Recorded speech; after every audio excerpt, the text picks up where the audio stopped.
Hello everyone, अभी classes में आपका स्वागत है और मैं अजीत कुमार आज लेकर आया हूं आप सभी के समक्ष सत्ता की साझेदारी का तीसरा पार्ट और ये क्वेश्चन आंसर का पार्ट है। इट मीन्स 10th का जो सिविक्स बुक है उसका जो पहला चैप्टर है जिसका नाम सत्ता की साझेदारी पावर शेयरिंग, 3 और 5 अंकों के लिए जो प्रश्न बनता है उसका पार्ट 3 है। तो आइए हम लोग देखते हैं इसके विषय में कि किस तरह के प्रश्न परीक्षाओं में बनते हैं। तो पहला प्रश्न है कि सत्ता के ऊर्ध्वाधर वितरण और क्षैतिज वितरण में अंतर स्पष्ट करें। पिछले पार्ट में हमने देखा था कि सत्ता की साझेदारी के विभिन्न रूप में सत्ता को हम 2 रूपों में बांट सकते थे, ऊर्ध्वाधर और क्षैतिज वितरण। तो इसमें आज हम लोग अंतर देखेंगे। सत्ता का ऊर्ध्वाधर वितरण इस तरफ लिखा गया है और सत्ता का क्षैतिज वितरण इस तरफ लिखा गया है। ऊर्ध्वाधर वितरण में सरकार के विभिन्न स्तरों में बंटवारा किया जाता है, जबकि क्षैतिज वितरण में सरकार के विभिन्न अंगों को बांटा जाता है। ऊर्ध्वाधर वितरण में उच्चतर एवं निम्नतर स्तर की सरकारें होती है, जबकि क्षैतिज वितरण में सरकार के विभिन्न अंग एक ही स्तर पर रहकर अपनी शक्तियों का उपयोग करते हैं। ऊर्ध्वाधर वितरण में निम्नतर अंग यानी कि जिसके पास कम पावर होता है उच्चतम अंग के अधीन काम करते हैं, जबकि इसमें प्रत्येक अंग एक दूसरे पर नियंत्रण रखता है। प्रत्येक अंग किसी के पास सबके पास समान पावर होता है और एक दूसरे पर नियंत्रण रखता है। तो यह था सत्ता का ऊर्ध्वाधर और क्षैतिज वितरण में अंतर। प्रश्न है कि बेल्जियम में सामाजिक विविधताओं से उत्पन्न समस्याओं का समाधान कैसे किया गया। यानी कि बेल्जियम में जो सामाजिक विविधता उत्पन्न हुई थी उसको खत्म करने के लिए क्या समाधान किया गया। तो बेल्जियम में सामाजिक विविधता से जो उत्पन्न समस्याएं थे उसके समाधान के लिए निम्नलिखित प्रावधान किया गया। पहला, केंद्रीय सरकार में डच और फ्रेंच भाषी मंत्रियों की संख्या समान कर दी गई।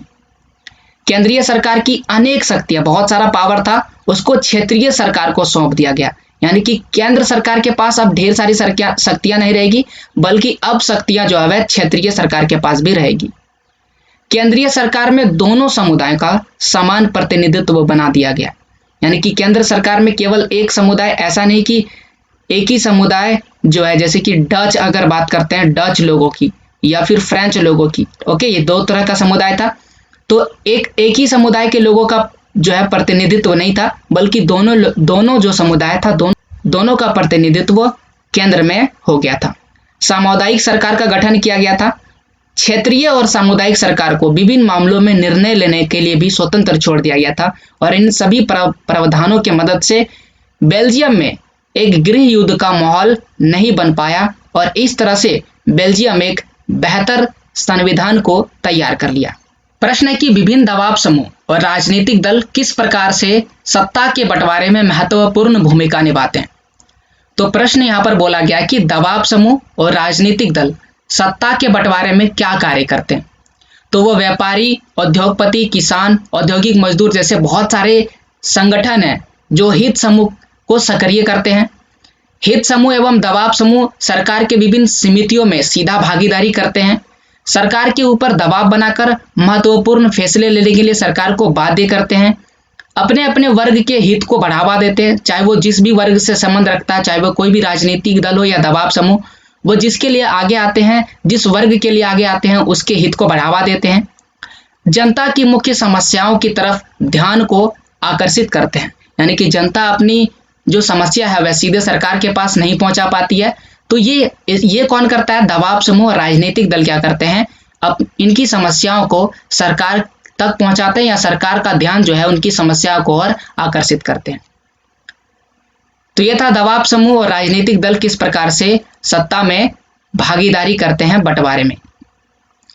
अगला प्रश्न है कि तमिल भाषी लोगों की क्या मांग थी। तो यह प्रश्न श्रीलंका से बनता है कि श्रीलंका में तमिल भाषी लोगों ने अपने राजनीतिक दलों के माध्यम से निम्नलिखित मांगे रखी थी।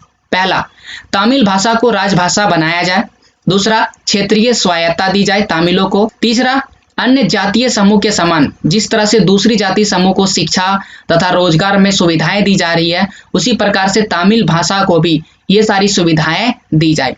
1980 के दशक में तमिल सरकार बनाने की भी मांग की गई थी। तो इस प्रकार से तमिल भाषा लोगों की विभिन्न मांगे थी, परंतु इनको पूरा नहीं किया गया। सामाजिक विविधताओं वाले शासन में सत्ता का बंटवारा किस प्रकार किया जा सकता है। यानी कि एक ऐसे समाज की कल्पना कीजिए जहां पर बहुत ही ज्यादा विविधता है, जैसे कि भारत में क्या यहाँ पर सत्ता का बंटवारा किया जा सकता है? अगर किया जा सकता है तो किस प्रकार से कर सकते हैं, ये भी उपाय बताइए। तो इसका उत्तर होगा कि सामाजिक विविधता वाले शासन में सत्ता का बंटवारा किया जा सकता है।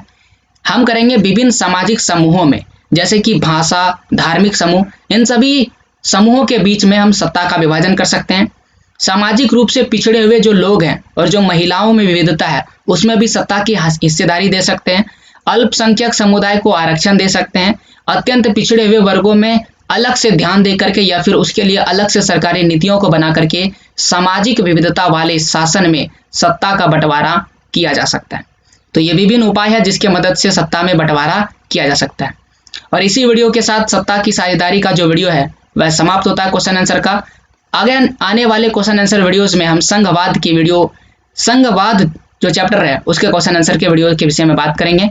तो यह वीडियो अगर आपको पसंद आए तो लाइक करें और इसके पीडीएफ के लिए अभी क्लासेस को टेलीग्राम में फॉलो करें और मुझसे पर्सनल सवाल के लिए आप मुझे इंस्टाग्राम या फेसबुक पर फॉलो कर सकते हैं।